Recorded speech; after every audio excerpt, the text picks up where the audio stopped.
Welcome back to Faded Tales. It's been a while. Well, it's been a long while. I've been busy with a lot of assignments, as you guys can tell. Well, I'm back. This actually might be the last episode. Yeah, it might be the last one, you guys. So, as a little special thing, I decided for the last episode of the season to talk about an indistinct animal for change, to show you why we do this. So, today, we are venturing into the rugged wilderness of Tasmania, a land of ancient forests and haunting mysteries. We're here to explore the tale of a creature that once roamed these landscapes, a predator with stripes and a pouch, a ghost that still lingers in the shadows, the Tasmanian tiger, or the thylacine. Sit back, relax, grab your cup of cocoa or your blanket, or if you're listening to this while studying, feel free to just play it in the background. Good luck on your exams. Well, let's get into it, you guys.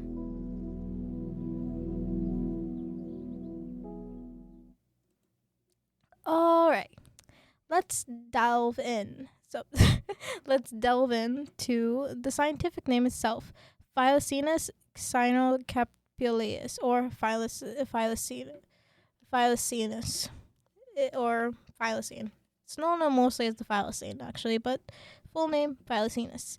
It refers to its pouch, a characteristic shared with other marsupials like kangaroos and wombats. Cylocephalus, I hope I pronounced that right, I'm probably wrong, derived from Greek, it translates to dog-headed, accurately reflecting the elongated snout and powerful jaws reminiscent of canines. This name, pouch dog with a wolf's head, gives us a vivid, if somewhat perplexing, image of this creature. But in reality, this creature was even more extraordinary. Picture this: a medium-sized marsupial, perhaps the size of a large dog, with a stiff, almost rigid gait. Its most striking feature: those distinct dark stripes. They're typically 15 to 20, running across its back, and down its robust hindquarters, much like a tiger's. Then consider its head. If it wasn't just dog-like, it wasn't just dog-like actually. It was equipped with incredibly powerful jaws capable of opening to an astonishing 120 degrees. A wide gape that allows it to efficiently dispatch its prey. And, of course, the pouch, defining feature of marsupials, located on the female's abdomen where she carried her young. This bizarre amalgamation of features. Sorry, I can't believe I forgot how to pronounce amalgamation. This bizarre amalgamation of features, this pouched dog with a wolf's head and tiger stripes, was not a myth. It was real.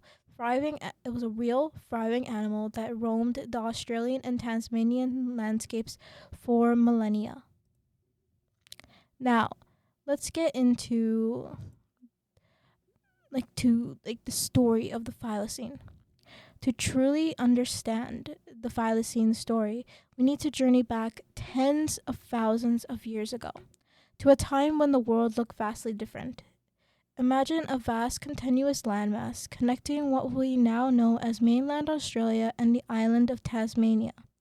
This was the era of the land bridge, a period when sea levels were significantly lower. Fossil records meticulously unearthed from ancient sites revealed that the thylacine wasn't confined to Tasmania. It roamed freely across this expansive land, thriving in diverse environments. There's evidence suggesting that it ranged even in New Guinea. These were incredibly adaptable creatures, built for survival. They navigated open grasslands, dense eucalyptus woodlands, and even the more challenging rugged terrains. They were a testament to the resilience of life in prehistoric Australia. But this idyllic existence was not to last. The last ice age began to recede, sea levels rose, gradually submerging the land bridge. Tasmania became an island, isolating the thylacine population there. More significantly, the dingo, Canis lupus dingo, arrived on the mainland. This canid, a highly effective predator, possessed a social structure and hunting strategies that gave it a significant advantage. The thylacine, primarily a solitary hunter, found itself facing new competition. The dingo, with its pack mentality and adaptability, likely outcompeted the thylacine for prey and territory. This ecological shift, coupled with the changing climate and the loss of habitat as the land bridge disappeared, created a perfect storm of pressure, pushing the thylacine towards eventual extinction on the Australian mainland, leaving Tasmania as its precarious final refuge. The arrival of the dingo on the Australian mainland marked a significant turning point to the thylacine story. Unlike the thylacine, which was primarily a solitary hunter, the dingo operated in packs, employing sophisticated cooperative hunting strategies. This allowed them to take down larger prey and cover more territory efficiently. Consider the dingo's lean, athletic build, its ability to maintain a sustained trot over long distances, and its highly developed senses of smell and hearing. These adaptations gave it a clear competitive edge. The thylacine, while a powerful hunter in its own right, found itself increasingly challenged by this new rival. This competition, combined with the gradual drying of the Australian interior, are leading to habitat fragmentation and reduction in prey availability, created an insurmountable pressure. The thylacine once vast range began to shrink, retreating toward the more temperate and relatively isolated island of Tasmania. This island, separated the mainland from by the rising sea levels, became a refuge, a sanctuary where the thylacine could, for a time, escape the relentless competition of the dingo and the harsh realities of the changing mainland environment. For a while, the island offered a reprieve, a place where the striped predator could roam its forested landscapes and hunt its prey relatively undisturbed. A brief, fragile period of peace before the next wave of human-driven challenges. To truly visualize the thylacine, imagine a creature with a somewhat particular physique. Think of a lean, muscular animal, roughly the size of a large German Shepherd, with the adults typically weighing between 370 pounds. Though some individuals may have been larger, its build was a blend of canine and marsupial features, with a stiff, almost jerky gait due to its unique skeletal structure. Now let's focus on its more striking visual characteristics. Those prominent dark stripes. They weren't just faint markings, they were bold, contrasting bands, usually numbered between 15 and 20, as I mentioned before. They were running vertically across its lower back and rump, extending down its thick, powerful tail. These stripes, reminiscent of a tiger's, are what earned it the common name Tasmanian tiger. Even though it was not truly related to true tigers, but its head, it was not. This was not related. They were not related to true tigers, to be honest. Even though they're called Tasmanian tiger, they were not. They were more like canine. But anyway, but its head was where its real strangeness began. This is what made it so iconic. It had a long, pointed snout, much like a wolf or a dog, but with a unique set of jaws. These weren't just powerful, they were incredibly flexible. The thylacine could open its jaw into a astonishing 120 degrees. I mentioned this before, but it's still astonishing because I want to repeat it. So far, this was far wider than most mammals at the time. This wide gape, combined with its sharp, shearing teeth, sorry, allowed it to deliver a devastating bite, perfect for seizing and dispatching its prey, which likely included the kangaroos, wallabies, and other marsupials.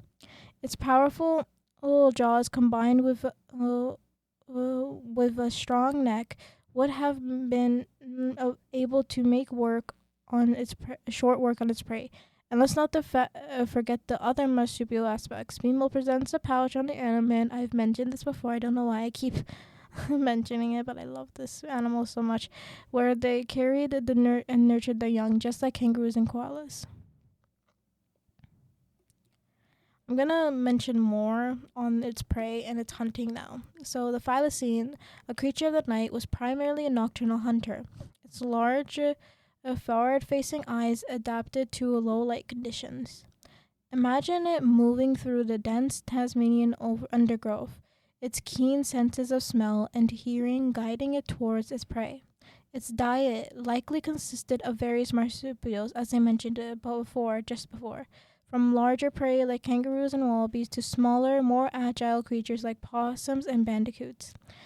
It's even speculated that they may have occasionally taken down flightless birds like the Tasmanian native hen. Now, picture its movement. The thylacines' gait was described by early observers as a rather peculiar, stiff, almost awkward trot. It wasn't built for sustained high speed chases like a cheetah. However, it possessed a surprising burst of speed when necessary, capable of short, powerful sprints to ambush or pursue its prey over short distances. This combination of stealth and burst speed made it an effective predator in the forested environment. Consider the thylacines' vital role in Tasmanian ecosystems. As a top predator, it sat at the apex of the food chain, regulating the populations of its prey species. By controlling the number of kangaroos and wallabies and other marsupials, it prevented overgrazing and maintained the delicate balance of forested ecosystems. This top-down control is crucial for the ecosystem health, ensuring diversity and stability. The removal of such a predator has ripple effects, potentially leading to imbalances that can impact the entire web of life. It's a sombering thought to consider the ecological void left by the thylacines' extinction. So now let's get into another reason why this animal went extinct. This is what happened, and I think you guys know it was us. It was us humans. In the early 19th century, brought up a seismic shift to the Tasmanian landscape, one that would irreversibly alter the thylacines' fate. The arrival of European settlers, with their burgeoning sheep farming industry, introduced a new and devastating effect. As vast tracts of land were cleared for grazing, the natural habitats of the thylacine and its prey were fragmented and diminished. The thylacine, and naturally drawn to the readily available and vulnerable livestock, was quickly branded as a pest, a direct enemy of farmers' livelihood. This labeling, fueled by fear and exaggerated accounts of livestock predation, ignored the ecological context of the thylacines' behavior. Driven by economic concern, the farmers initiated a relentless campaign of persecution. The Tasmanian government, rather than promoting coexistence, actively encouraged the slaughter, offering bounties for every thylacine killed. Records show that thousands of pounds were paid out, representing the deaths of countless animals. To maximize their kill counts, farmers employ a range of brutal methods. Traps, both leg hold and snares, were set along the known thylacine trails, causing immense suffering. Another one, poison baits laced with citrine.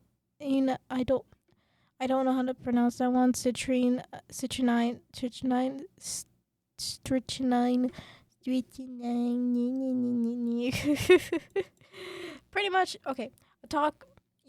It's pretty much a bunch of toxins.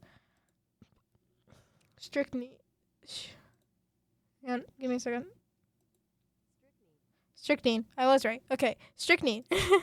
So it was laced with strychnine and other toxins. They were scattered around throughout the countryside, indiscriminately killing not just thylacines but other native animals. The relentless hunting, driven by fear and economic desperation, created an atmosphere of ruthless extermination, pushing the thylacine towards the brink of extinction. A crucial element of the Thylacines' tragic demise was the deliberate campaign of demonization, a process that transformed the native predator into a monstrous villain in the public eye. Sensationalized the newspaper articles and exaggerated accounts from farmers painted a picture of the thylacine as a bloodthirsty killer, a ruthless predator that slaughtered sheep and other livestock with wanton cruelty. These narratives, often devoid of factual basis, were fueled by misinformation and deeply ingrained prejudice against the native wildlife. The thylacine, with its unusual appearance and powerful jaws, became a symbol of fear and economic threat, a scapegoat for the farmers' losses. This distorted image, relentlessly propagated through popular media, became deeply ingrained in the public's consciousness, shaped perceptions and justified the brutal eradication efforts. In reality, the thylacines' behavior was likely far more nuanced and opportunistic. While it undoubtedly took advantage of vulnerable livestock, especially when its natural prey was scarce, it was far from an indiscriminate killer. Indiscriminate killer it was portrayed to be. Studies of its skeletal structure and observed behavior suggest it was more likely a predator that targeted specific individuals, such as the sick or injured, or those separated from the flock. It's important to remember that the disruption of its natural habitat and prey bases by introduction of sheep created an artificial situation. This forced the thylacine to adapt to new food sources. The demonization of the thylacine was a convenient justification for its extermination, a way of rationalization and destruction of a native species for economical gain. Sorry, this was like one of my this was like the first animal of extinction that I learned about, and its story is like it makes me so upset that this happened. And like there's another thing I'll get into that makes me even more upset, but I'll explain later. Ugh. The Thylacines' decline wasn't a slow, gradual fade. It was rapid and devastating. It was a devastating collapse, man. The relentless hunting, driven by bounties and fear, took a brutal toll. By the late 19th century, eyewitness accounts and official records revealed a stark reality. The thylacine was becoming alarmingly rare. Once widespread across Tasmania, its numbers dwindled, confined to increasingly isolated pockets of wilderness. The pressure intensified into the 20th century. The last known wild thylacine, believed to have been shot in the Malbana region of Tasmania in 1930, marked a chilling milestone. This event signaled the near total eradication of the species in its natural habitat. The final heartbreaking chapter unfolded at the Harbour Zoo, where the last known captive thylacine, a male named Benjamin, lived out his days. Benjamin, often seen pacing his enclosure, became a symbol of the species' tragic decline. His death on September 7th, 1936, due to neglect. This was due to neglect and exposure. That was his death, due to neglect and exposure. This served as the definitive final nail in the coffin. This moment, documented and mourned by many, officially marked the extinction of the Tasmanian tiger. This was a loss that resonated far beyond the borders of Tasmania. The speed of decline from a relatively common predator to extinction in a matter of decades is a stark reminder of humanity's capacity for destruction.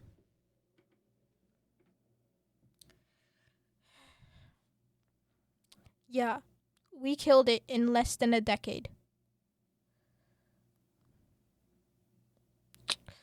This makes me so upset because this is why I do this show. This is one of the reasons why I want to do this show.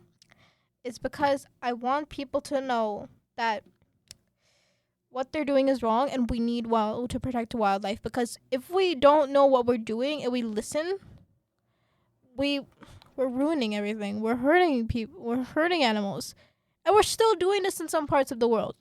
Can you believe it? We're still believing myths. Okay. Humans are in some parts of the world, humans are still believing myths. They're believing that these animals are dangerous is because there's so many myths against so many animals that make them so dangerous, and like the propaganda that makes them want to kill these animals who are just trying to survive. For example, in India, the spot, I don't know if it was striped or spotted, but the hyena in India is known for there's a myth in the hyena that it's like a dog eater and a child killer, and so many villagers or people try to attack it. There's also the jaguar. There's not a positive thing there either in India. That's another one that keeps a negative. It's like they still attack animals. They still attack animals just because they're trying to survive and with humans. We need to stop this, and we need to learn how to coexist with our nature or an animal life. We keep expanding. They're gonna have nothing left, and then except to come to us. And then you guys are gonna make a big deal by saying, "Oh my God, it's killing my kids, it's killing my dogs. I should just kill it because it's so a dangerous animal." What is it supposed to do?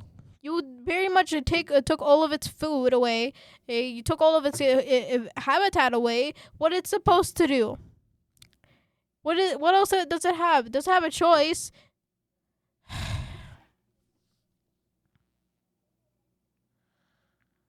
I need you guys to know that this is what you guys need to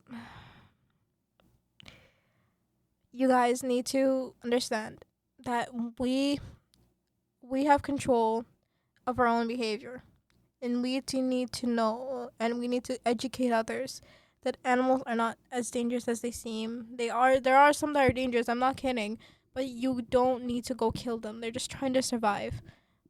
And you can by killing so many, you're killing animals.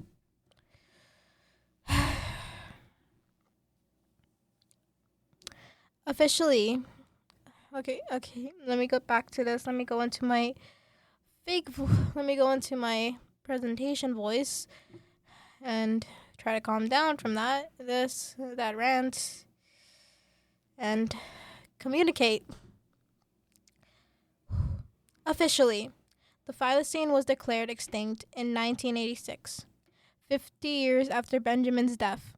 But the story doesn't end there. For decades, there have been countless reports of sightings across Tasmania and even mainland Australia. These sightings, often dismissed as folklore or misidentification, have kept the flame of hope alive for many. So a lot of people believe it's still out there. I'm hoping it's still out there. I just don't know. Are these sightings merely wishful thinking, or could they be a chance? I know it's really slim that the thylacine still exists. The rugged, remote terrain of Tasmania offers ample opportunity to a reclusive animal to survive undetected. There have been dedicated efforts through camera traps, footprint casts, and even DNA. But there's no significant definitive proof, there are possibilities remaining. Possibly remains a tantalizing enigma. What do you guys think? Do you guys think that they are alive? I'm hopeful that they might be alive because recently there was a sighting of a thought to be extinct like pigeon, I think, or I think it was a pigeon. Yeah, it was like a rainbow colored pigeon. It was discovered and like to exist still and not be extinct. So I'm kind of hopeful. Hope you guys are hopeful as well. But the thylacine story is one that is remembered forever.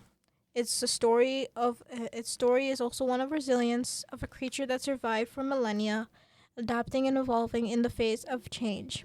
Its legacy lives on in countless stories, the grainy photographs, and the preserved specimens in the museum around the world.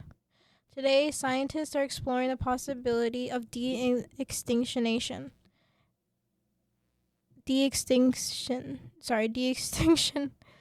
using advanced genetic techniques to potentially bring the thylacine back from the dead. While the ethical and practical implications of such a project are complex, it highlights the enduring fascination and deep regret surrounding the thylacine's loss. The thylacine, the ghost stripes of Tasmania, remains an enduring symbol for both loss and hope. Its story serves as a poignant reminder of the fragility of life and the importance of our responsibility to protect the natural world. You guys,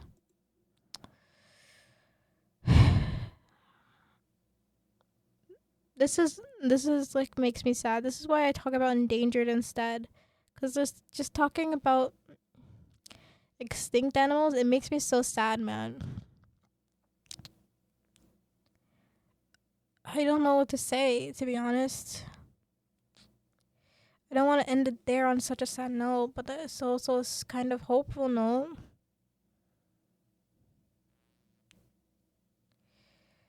I don't know, you guys. Well, what we can do is at least hope, I guess. Hope is always there for you guys. If you guys want to learn more about the thylacine or Tasmanian tiger, the funniest thing happened. I prepared this script like 2 weeks ago. Actually, I prepared this a long time ago. I prepared this script a long time ago, and I watch like I watch like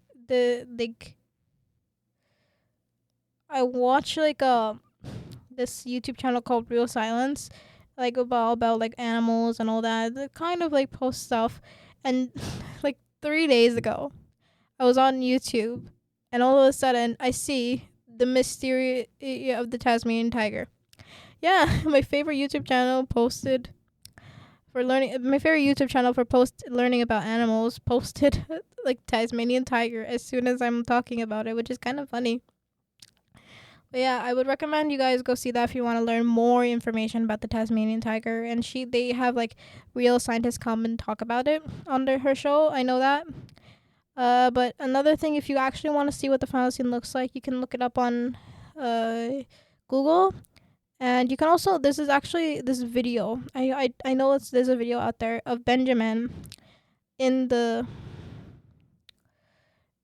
a video of Benjamin in the zoo.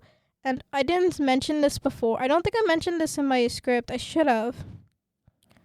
But the thylacine was like a kangaroo. They could like Benjamin, so he was like at the gate and he was standing on his like hind legs, the back legs, and like his paws were on the cage, and he's using his tail to balance, just like a kangaroo would. That was a really cool aspect of the the tiger. The thylacine is like one of beautiful creatures, and it's one of loss. It's definitely one of loss, and I feel so bad that we are to blame for its We are to blame for its death, for its extinction. We are the ones to blame, guys. Let that be a reminder. Humans are cruel. They can be cruel to nature. We cannot think what we're doing. We cannot think about what we're doing, and we can just think what we're doing is right, and we can just do it before we learn about the consequences. Now, I'm gonna end it there. I'm gonna end it there. Sorry. I'm gonna end it there, you guys. Yeah, so the fire scene, the ghost stripes of Tasmania, remains an enduring symbol for both loss and hope. I actually never mind. I already mentioned this. I think its story serves as a poignant reminder of the fragility of life and the importance of our responsibility to protect the natural world. This is the end of the episode, you guys. It's been an amazing time for you guys this semester. I am hopefully coming back next semester to continue to record the show, and I hope I can maybe do another episode next week. I can maybe, if I have time, if I'm actually here, I might be able to record an episode next week, and I'll do it on another extinct animal. But yeah, this might be my final episode, you guys, of the semester. Thank you guys so much for joining us on this journey of Faded Tales Season 2. Join us next time for Season 3, next semester in the fall. And we'll explore another fascinating tale of endangered species. We're starting from the top. And until then, keep your ears open for the whispers of calls for help. And I'll see you there. Enjoy your exams, you guys. Bye.